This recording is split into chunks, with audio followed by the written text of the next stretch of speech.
بسم الله الرحمن الرحیم.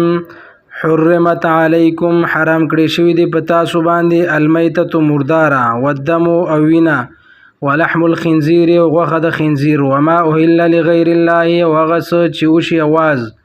یا اوچت شي اواز د غیر الله به په هغې باندې والمنخنقة او مرۍ خفه کړی شوی ځناور هم حرام دی والموقوذة او ټکولی شوی ځناور والمتردیة او هغه ځناور چې ورغړي والنطیحة او پخکر وهلی شوی ځناور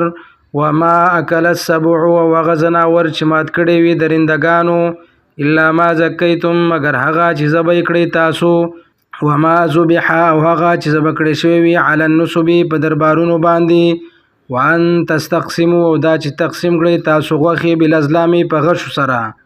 ذالکم فسق دا سخت ګناه ده. الیوم یئس الذین نن امید شو هغه کسان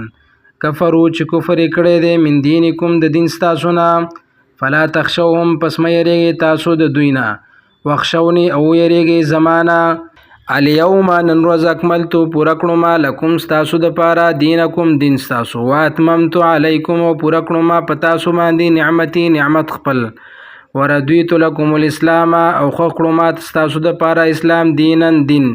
فمن اضطر پس څوک چې مجبور کړی شو فی مخمصة په سخته لوږه کې غیر متجانف لاسم په داسې حال کې چې نوی مایله کیدونکې ګناه ته فإن الله نو بشک الله غفور الرحیم بخونکې مهربان دی.